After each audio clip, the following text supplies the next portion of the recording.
Lorong tahanan bawah tanah itu mendadak hening, seolah-olah udara di sana sedang menahan nafas dalam ketegangan yang memuncak. Api obor yang tersisa di dinding batu bergetar pelan, menciptakan pantulan bayangan yang patah-patah dan tidak beraturan pada permukaan dinding batu yang lembab. Jerit para tahanan masih menggema samar dari arah kejauhan. Sebuah simfoni teriakan yang saling tumpang tindih antara rasa sakit dan keputusasaan. Suara itu bercampur aduk dengan bunyi denting besi dari pedang yang beradu keras, serta derap langkah kaki para prajurit yang berlarian dengan panik di lorong-lorong lain. Kekacauan besar memang telah menyebar ke seluruh penjuru penjara.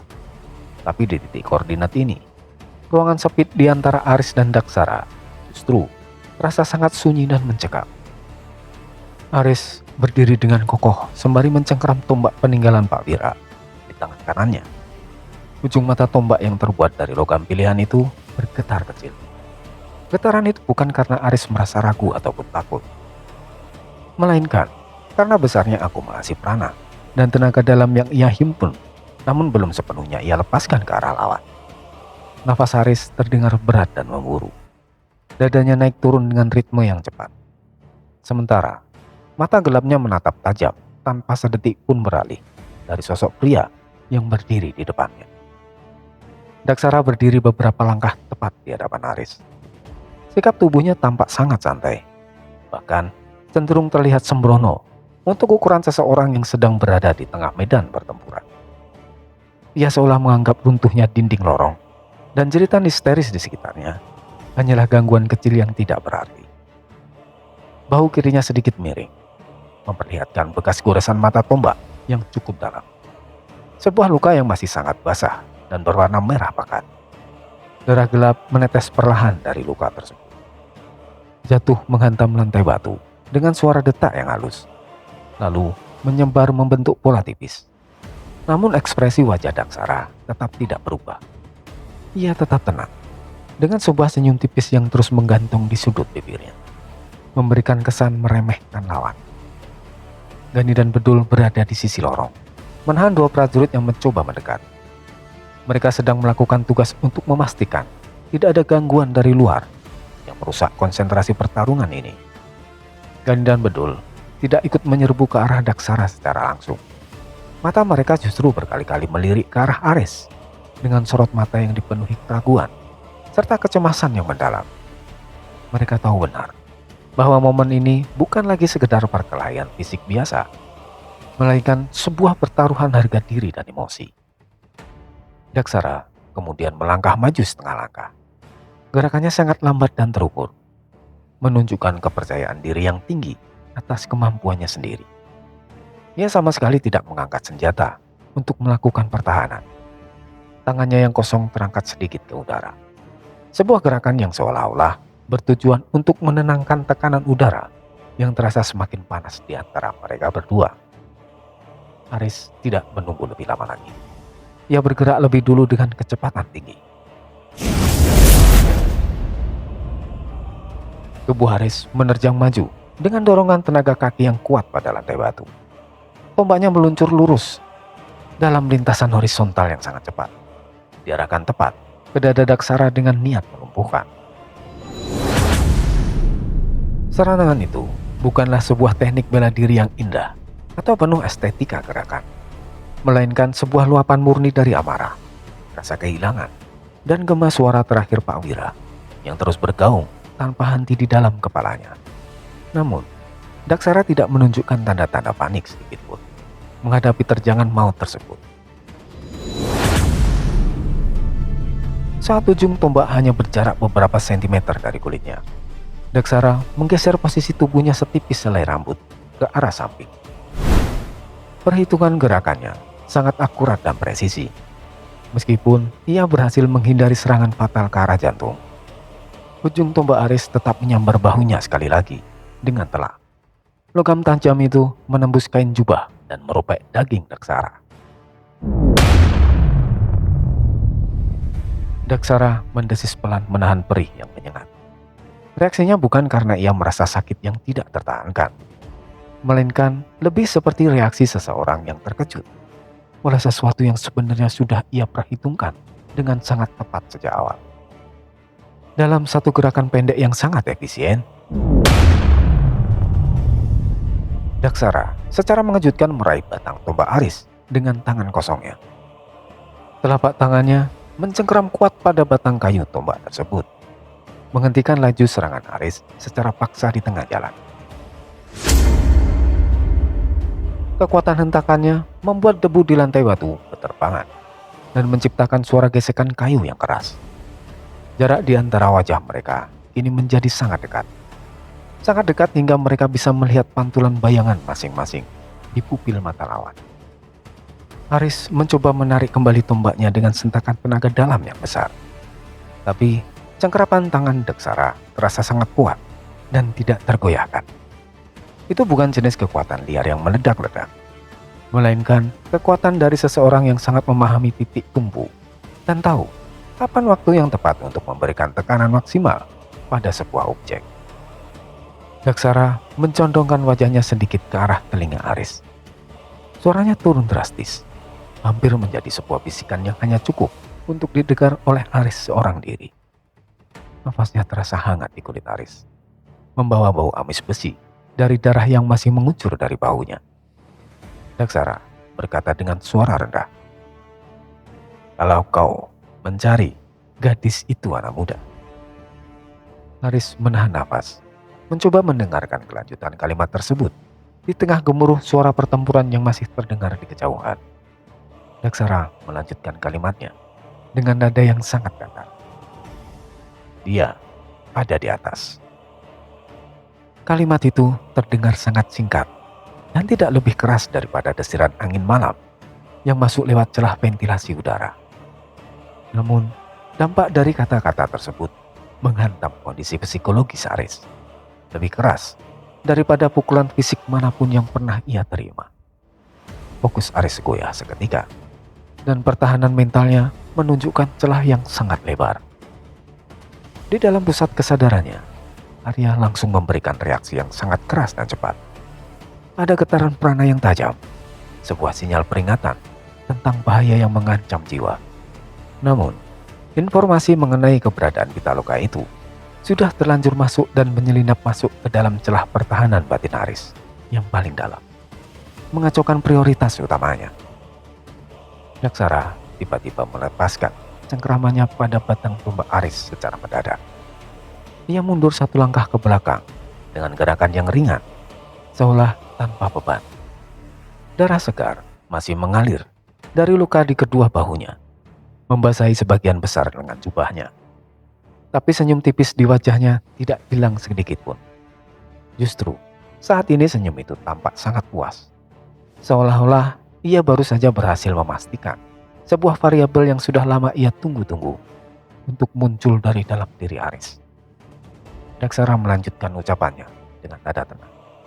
Kali ini volumenya sedikit lebih keras. Cukup untuk membuat Gani dan Bedul yang berada di sisi lorong mendengar setiap kata yang ia ucapkan. Daksara berkata kepada Aris, "Jika kemampuan kalian cuma seperti ini," kata Daksara sambil menatap mata Aris. Daksara menarik nafas sejenak sebelum menyelesaikan kalimatnya. "Aku meragukan. Apakah kalian akan berhasil membawa gadis itu pergi tanpa kehilangan nyawa?" Aris terdiam dengan nafas yang masih tersengal. Matanya berkilat menatap Daksara dengan penuh kebencian yang tertahan di tenggorokan. Gani dan Bedul saling berpandangan. Mereka menyadari bahwa situasi ini telah berubah menjadi permainan mental yang berbahaya.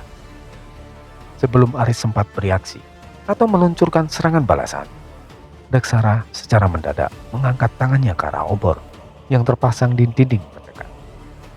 Dengan satu gerakan tangan yang sangat cepat, tidak jelas bagi mata orang awam apakah ia melemparkan sebuah benda kecil ke arah api atau hanya menyentuh sebuah mekanisme rahasia yang tersembunyi di balik dinding batu tersebut.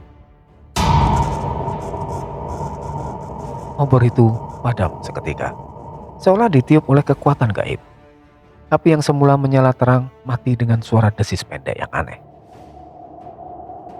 Seketika itu juga, kondisi lorong tahanan tersebut terasa menjadi jauh lebih gelap dan pekat daripada sebelumnya. Asap dingin mulai merayap keluar dari celah-celah lantai batu yang retak. Itu bukan jenis asap tebal yang meledak tiba-tiba dengan suara dentuman, melainkan sebuah kabut kelabu yang tumbuh perlahan, menjalar di antara sela-sela kaki mereka, naik menyelimuti lutut, lalu terus naik hingga setinggi pinggang. Bau getir yang menusuk hidung segera memenuhi volume udara di dalam lorong tahanan tersebut, membuat pernafasan terasa sedikit berat. Bedul yang terkejut segera berseru pelan sembari refleks, mengangkat senjatanya ke posisi siaga tempur. "Goni!" kata Bedul dengan nada suara yang penuh kekhawatiran. Bedul melanjutkan seruannya sambil menunjukkan ke arah bayangan Daksara yang mulai mengabur. "Diam Godul!"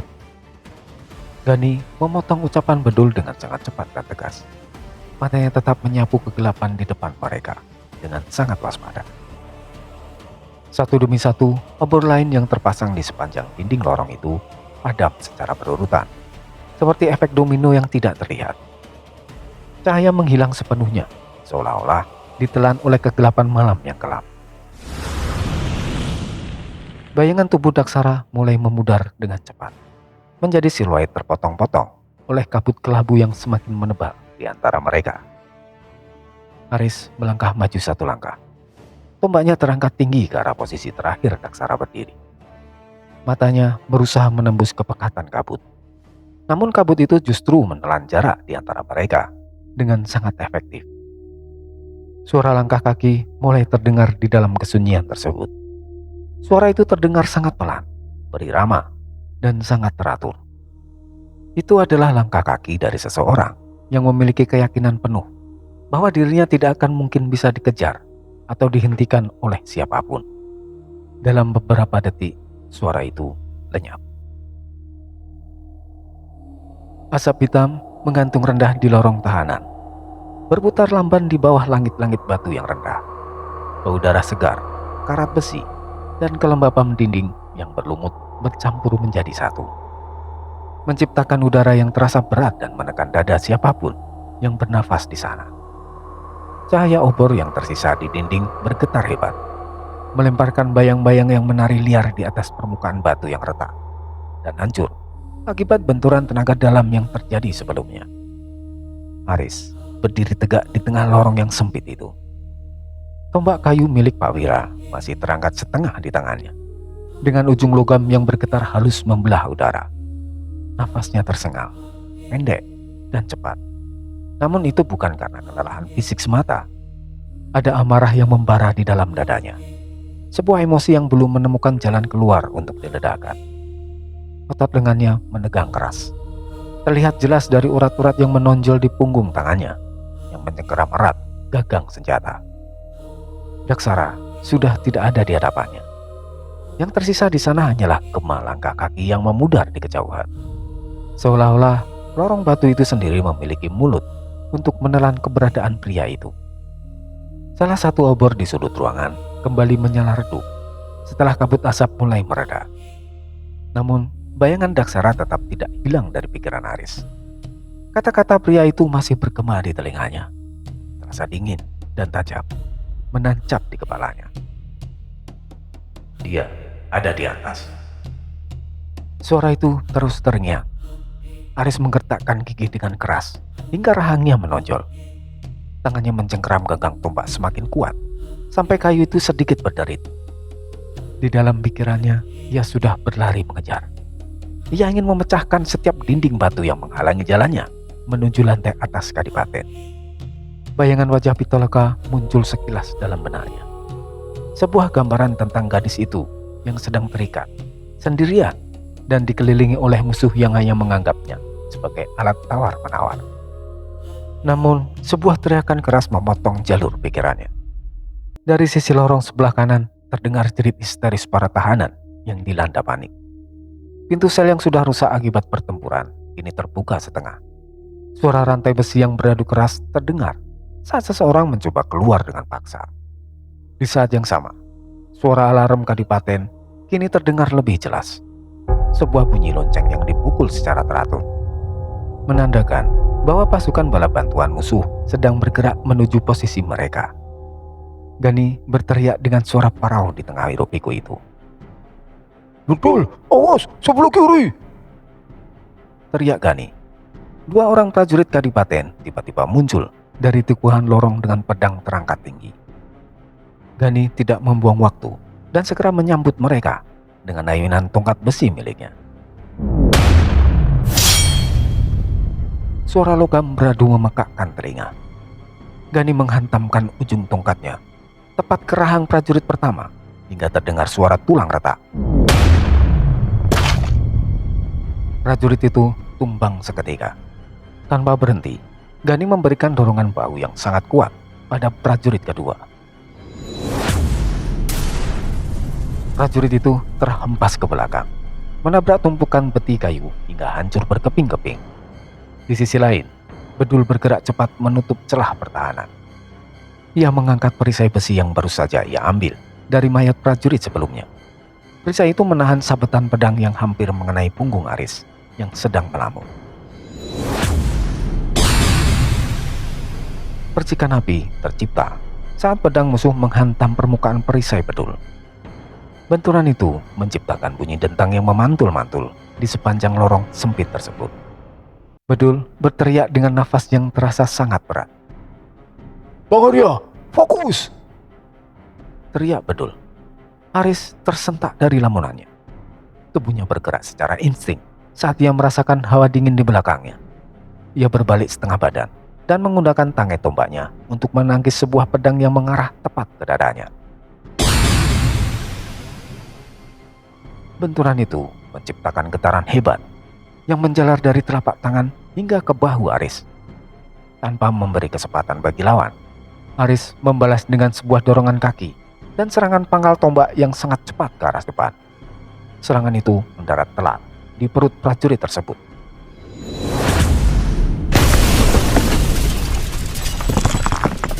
Prajurit itu terlempar ke belakang, menghantam dinding batu dengan keras sebelum akhirnya jatuh tidak sadarkan diri di lantai yang basah.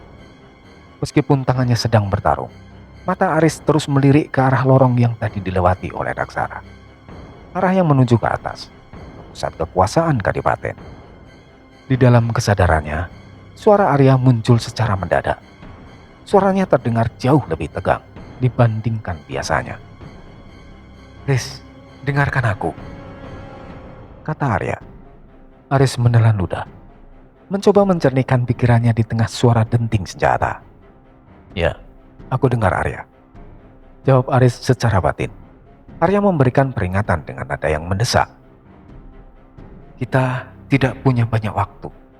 Prajurit yang datang dari dua arah akan semakin banyak. Dan kalau kau mau mengejar Daksara sekarang..."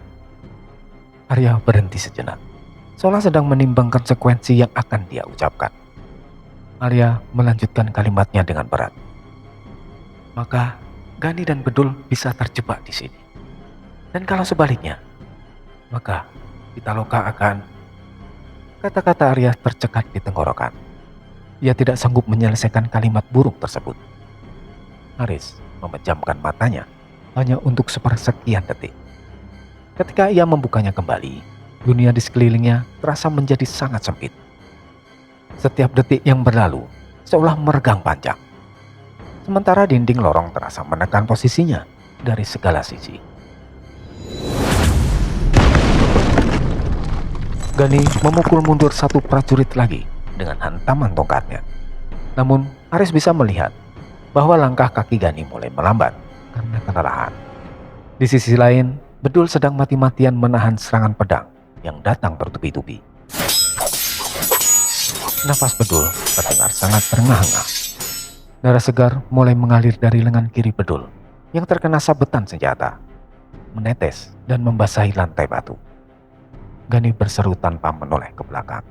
Matanya tetap tertuju pada musuh di depannya. "Bedul, hematkan tenagamu. Sepertinya akan makin banyak prajurit yang akan datang kemari," seru Gani. Suara alarm kini berubah nada menjadi lebih tinggi dan melengking. Dari kejauhan, derap langkah sepatu bot prajurit terdengar semakin mendekat. Suara itu bukan berasal dari satu atau dua orang. melainkan banyak orang yang bergerak dalam formasi tempur. Aris berdiri tepat di persimpangan lorong. Di sisi kirinya ada tangga batu yang menuju ke lantai atas. Tangga itu terlihat gelap dan sangat menggoda. Sebuah jalan lurus yang menuju tujuan yang paling ia inginkan, yaitu menyelamatkan Pitaloka. Namun di sisi kanannya ada teman-temannya yang sedang berjuang. Orang-orang yang selalu berdiri bersamanya dalam setiap bahaya tanpa pernah meminta janji keselamatan. Tangan Aris gemetar hebat. Itu bukan getaran karena rasa takut, melainkan karena ia sedang menahan sesuatu yang sangat besar di dalam dadanya. Sesuatu yang ingin segera ia ledakan. Arya kembali bersuara. Kali ini dengan nada yang lebih pelan, namun mengandung tekanan yang sangat kuat. Kita harus memilih, Riz. Sekarang, kata Arya. Aris mengangkat tombaknya sedikit. Otot-otot lengannya mengencang.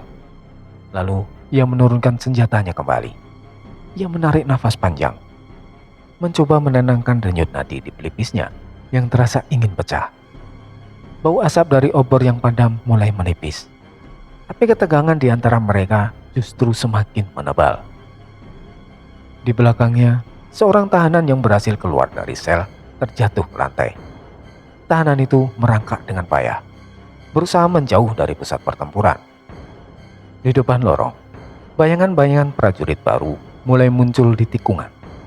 Siluet tubuh mereka memanjang di bawah cahaya obor yang redup, menandakan kehadiran ancaman baru. Aris melangkah satu langkah ke arah tangga. Langkah itu kemudian berhenti di udara. Seolah-olah lantai batu yang ia pijak memiliki kekuatan magnet yang menahan kakinya agar tidak bergerak lebih jauh. Ia menolehkan kepalanya setengah. Matanya bertemu dengan pandangan Gani dan Bedul dalam sebuah kontak mata yang sangat singkat. Tidak ada sepatah kata pun yang terucap. Tidak ada isyarat tangan yang diberikan. Hanya sebuah tatapan mata yang memuat terlalu banyak perasaan dan beban untuk bisa diucapkan dengan kata-kata. Di lorong bagian atas, angin dingin berhembus turun, melewati celah tangga. Angin itu membawa sisa bau asap dan aroma samar, logam yang sangat dikenal oleh Aris. Aroma yang mengingatkannya pada bau darah segar yang baru saja keluar dari luka. Nama itu kembali berputar-putar di kepala Aris. Pitaloka. Di saat yang bersamaan, suara teriakan Gani dan Bedul yang mulai kewalahan menahan serbuan musuh menggema di lorong. Terdengar semakin dekat dan mendesak. Suara besi yang beradu dan teriakan prajurit kadipaten mulai mengepung posisi mereka dari berbagai arah. Aris mencengkram genggaman pada tombaknya dengan seluruh tenaga yang ia miliki. Otot-otot di seluruh tubuhnya menegang keras. Lorong tahanan bawah tanah itu kini tak lagi terlihat seperti lorong bangunan pada umumnya. Keadaan di sana berubah total, menjadi area yang sangat mencekam. Udara terasa panas dan pengap, seolah lorong itu adalah perut binatang raksasa yang sedang terluka. Ruangan itu bernapas melalui lidah api dari sisi obor yang masih menempel di dinding, sembari mengerang lewat jerit gesekan besi dan derap langkah kaki ratusan prajurit yang terus berdatangan tanpa henti. Asap tipis berwarna kelabu menggantung rendah di langit-langit, berputar pelan menutupi pandangan. Cahaya di sana bergetar tidak stabil, menciptakan atmosfer yang sangat menekan dada siapapun yang masih bernafas di tempat itu. Prajurit Kadipaten Kujang Tengah terus berdatangan dari dua arah yang berbeda secara bersamaan. Dari ujung kiri lorong terdengar derap sepatu besi yang sangat berirama dan teratur. Suara itu terdengar sangat solid, menunjukkan bahwa yang datang adalah pasukan terlatih dengan perlengkapan tempur lengkap. Dari sisi lain, bayangan-bayangan musuh bergerak dengan sangat cepat di balik cahaya obor yang mulai tidak stabil. Suara teriakan perintah dari para komandan pasukan bercampur baur dengan denting senjata yang saling beradu dan jeritan para tahanan yang dilanda kepanikan luar biasa di dalam sel mereka.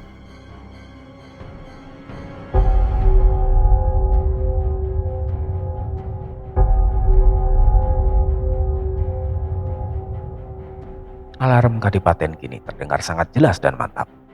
Bunyi lonceng besar itu bukan lagi merupakan dentang ragu sebagai tanda peringatan awal, melainkan bunyi panjang yang konsisten dan terus-menerus. Ini adalah sebuah pengumuman resmi bahwa penyusupan rahasia yang dilakukan Aris dan kawan-kawannya telah berubah total menjadi perang terbuka di jantung pertahanan musuh. Obor-obor yang terpasang di dinding batu mulai padam satu persatu. Seiring dengan meningkatnya intensitas kekacauan, ada obor yang padam karena tersenggol tubuh prajurit yang sedang bertarung. Ada pula yang jatuh ke lantai dan pecah berkeping-keping, meninggalkan kegelapan yang merayap perlahan. Setiap obor yang mati membuat lorong terasa semakin sempit, semakin mencekam, dan suhu udara perlahan terasa semakin dingin menusuk kulit. Di tengah semua hiruk-pikuk dan maut yang mengancam, Aris berdiri mematung. Ia tidak melancarkan serangan balasan. Ia bahkan tidak menggerakkan kakinya satu inci pun. Tombak peninggalan Pak Wira yang walaupun bukan senjata pusaka itu, masih ia genggam erat di tangan kanannya. Ujung lugam tombak tersebut tampak berlumur darah merah pekat yang masih basah. Bahu Aris naik turun secara perlahan, mengikuti irama nafas yang sengaja ia tahan di dalam dada. Ada beban sangat berat yang terasa, sedang menekan dadanya dari arah dalam. Sebuah tekanan yang jauh lebih berat daripada serangan fisik. Tatapannya sempat terlihat kosong untuk beberapa saat. Kekosongan itu bukan muncul karena ia merasa takut akan kematian yang sudah berada di depan mata. Itu juga bukan karena ia merasa ragu akan kemampuan bela diri yang ia miliki. Melainkan karena ada dua tanggung jawab besar yang sedang saling bertabrakan dengan sangat keras di dalam kepalanya, tanpa ada ampun sedikit pun. Di satu sisi lorong yang sempit, Gani dan Bedul sudah bertarung mati-matian untuk menahan gelombang serangan musuh. Gani memutar pedangnya dengan kecepatan tinggi. Nafasnya terdengar memburu dan berat. Ia harus menggalau dua prajurit sekaligus yang menyerangnya dengan kombinasi tombak dan pedang.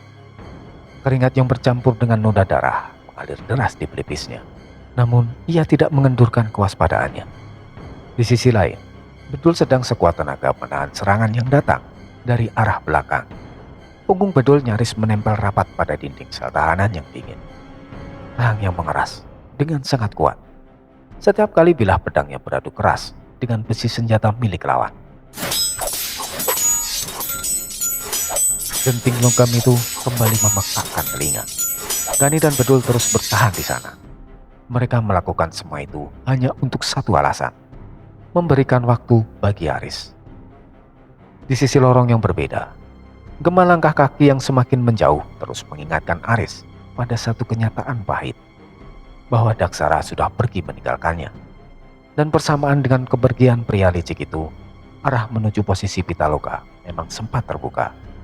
Namun di saat yang sama juga terasa semakin menjauh dan sulit dijangkau karena banyaknya hambatan baru yang muncul. Aris mengepalkan jari-jarinya pada batang kayu tombak hingga terdengar suara berderit halus. Mata tangannya menegang keras untuk sesaat, namun kemudian mengendur kembali secara perlahan. Satu tarikan nafas panjang tertahan di tenggorokannya. Kemudian ia lepaskan secara bertahap. Ekspresinya menunjukkan bahwa ia sedang berusaha keras menahan badai besar yang sedang berkecamuk di dalam dadanya. Sosok Arya hadir kembali dalam kesadaran batin Aris. Suaranya terdengar sangat pelan, namun getarannya terasa sangat berat dan serius. Aris, waktu kita hampir habis, kata Arya. Aris memejamkan matanya. Ia tahu betul akan hal itu. Ia bahkan bisa merasakan desakan waktu tersebut tanpa perlu diingatkan kembali oleh Arya. Setiap detik yang terbuang sia-sia membuat pilihan yang tersedia di hadapannya menjadi semakin kejam dan menyakitkan. Aris menjawab dalam pikirannya dengan nada yang sangat tertekan. Ya, aku tahu Arya. Jika aku mengejar Daksara sekarang, menuju ke atas, menuju Pitaloka, maka Gani dan Bedul akan menghadapi gelombang prajurit tanpa aku. Mereka mungkin bertahan, tapi mungkin juga tidak, kata Aris. Ada jeda singkat yang terasa sangat menyiksa sebelum Aris akhirnya melanjutkan kalimatnya. Dan jika aku bertahan di sini, melindungi mereka, dan ikut menghabisi para prajurit, maka Pitaloka akan tetap berada dalam jangkauan Sangkadara. Setiap detik penundaan ini bisa berarti segalanya, Arya. Lanjut Aris. Tiba-tiba, lorong batu itu bergetar hebat. Satu ledakan kecil terjadi di kejauhan. Kemungkinan akibat hantaman kuat makhluk raksasa atau hantaman tenaga dalam tingkat tinggi di bagian lain penjara. Debu batu dan kerikil kecil berjatuhan dari langit-langit lorong, menyentuh rambut dan bau Aris yang masih berdiri tak bergeming. Bau asap semakin pekat dan menyesakkan napas.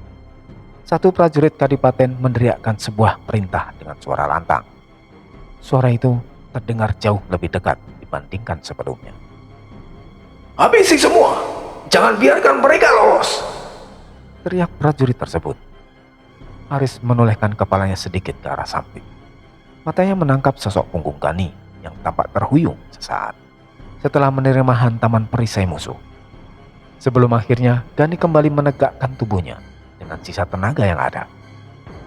Di dekatnya, Bedul terdengar mengumpat kasar dengan suara serak. Bedul kemudian menebas perisai lawan menggunakan tenaga yang terlihat sudah nyaris habis. Mereka berdua, Gani dan Bedul, sama sekali tidak menunjukkan niat untuk mundur ataupun lari meninggalkan Aris. Dan Aris sendiri masih berdiri diam di tempat yang semula. Kali ini, sejak pertama kali ia melangkahkan kaki masuk ke dalam komplek Kadipaten Kujang Tengah, ia merasa benar-benar terjepit dalam situasi yang tidak menguntungkan. Rasa terjepit itu bukan muncul karena jumlah musuh yang sangat banyak, melainkan karena beban dari pilihannya sendiri. Ia menyadari satu hal yang sangat pahit, sebuah kenyataan yang menusuk hatinya, jauh lebih tajam daripada mata pedang manapun. Aris sadar bahwa semua kekacauan ini berawal dari kesalahannya sendiri. Semua ini bermula dari kemarahannya yang tidak terkendali karena termakan oleh hasutan licik Dasara. Semua ini adalah akibat dari satu keputusan tindakan impulsif yang telah meruntuhkan seluruh rencana rapi yang sudah mereka susun sebelumnya. Lorong itu kembali berguncang hebat oleh suara benturan keras antara senjata dan dinding batu. Obor terakhir yang berada paling dekat dengan posisi Aris berkedip-kedip dengan tidak stabil. Nyala apinya mulai mengecil, seolah akan segera padam. Kegelapan mulai merayap naik dari lantai batu. Arya tidak berkata apa-apa lagi di dalam kesadaran Aris. Ia sangat memahami bahwa dalam kondisi seperti ini, kata-kata tambahan darinya hanya akan menjadi beban mental baru bagi pemuda itu. Pilihan itu kini sepenuhnya berada di tangan Aris. Apakah ia akan memilih untuk mengejar Pitaloka, gadis yang selama ini selalu setia membersamai dirinya dan Arya tanpa banyak bertanya, dan yang baru saja kehilangan ayahnya? Atau ia akan memilih untuk bertahan di tempat itu dan menyelamatkan nyawa dua teman baiknya yang telah memilih untuk berdiri di sisinya tanpa ada rasa ragu sedikit pun? Aris menutup matanya sebentar, mencoba mencari kejerihan di tengah badai emosi. Ketika ia membukanya kembali, tatapan matanya yang tadinya sempat kosong kini sudah benar-benar lenyap. Pandangan matanya kini digantikan oleh sesuatu yang jauh lebih dingin, lebih tajam, dan terasa jauh lebih berat daripada sebelumnya. Namun, keputusan akhir itu belum juga keluar dari bibirnya yang terkatup rapat. Lorong terus bergemuruh akibat pertempuran yang semakin memanas. Pasukan prajurit musuh semakin mendekat dari segala penjuru. Waktu seolah berjalan dengan kecepatan yang berkali-kali lipat lebih cepat. Dan Aris masih saja berdiri diam di titik tengah lorong tersebut. Ia berada di titik terendah dalam perjalanan batinnya, tepat sebelum langkah berikutnya yang akan ia ambil mengubah segalanya untuk selamanya. Aris mencengkeram genggam pada tombaknya, otot-ototnya menegang.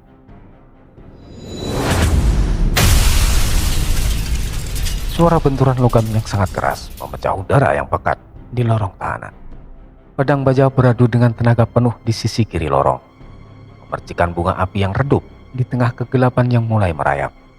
Gani mengambil inisiatif dengan melangkah maju setengah langkah ke depan barisan pertahanan. Kondisi fisiknya terlihat memprihatinkan. Tubuhnya sudah penuh dengan luka terbuka. Ada sayatan dangkal di lengan bawahnya dan noda darah yang mulai mengering di pelipis kanan. Nafas Gani terdengar berat dan kasar. Namun kedua kakinya tetap menapak kokoh di atas lantai batu yang licin. Di genggamannya, bilah pedang itu telah memerah. Berlumuran darah segar para prajurit Kadipaten. Gani menolehkan kepalanya sejenak ke arah Aris. Di tengah desingan senjata, ia justru tersenyum. Itu adalah jenis senyum dari seseorang yang sudah berhenti berharap terlalu banyak pada hari esok dan telah menerima takdirnya. Gani berkata kepada Aris dengan suara yang parau. "Bong, pergilah," katanya. Satu kata itu terasa sangat berat, seberat palu kudam yang menghantam tepat di dada Aris. Gani menarik nafas panjang untuk memberikan tenaga pada kalimat berikutnya. Gani melanjutkan ucapannya.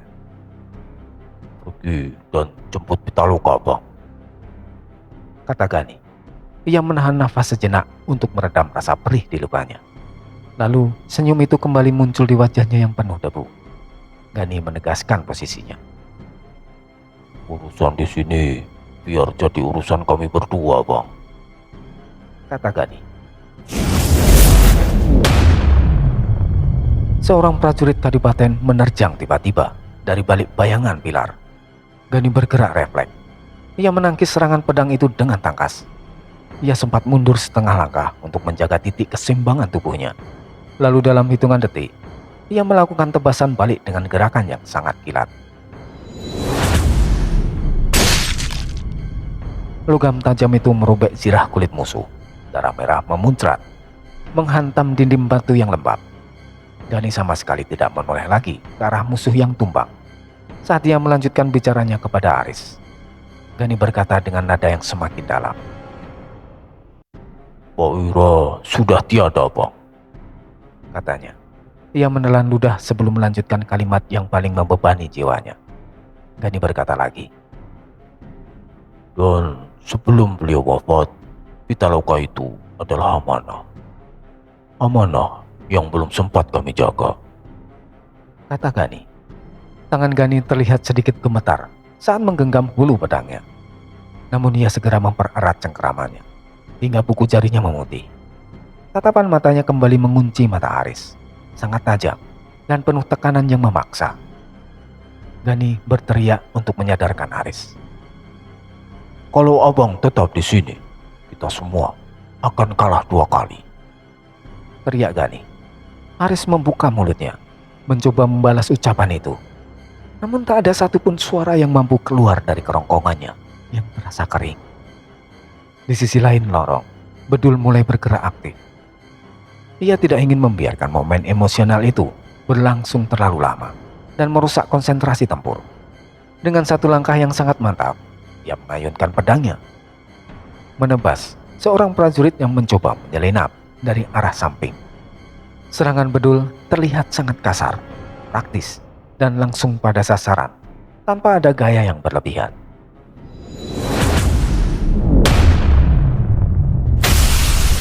Hantaman tenaga fisik Bedul membuat tubuh prajurit itu terpelanting jauh dan jatuh menghantam jeruji sel besi dengan dentuman yang sangat keras.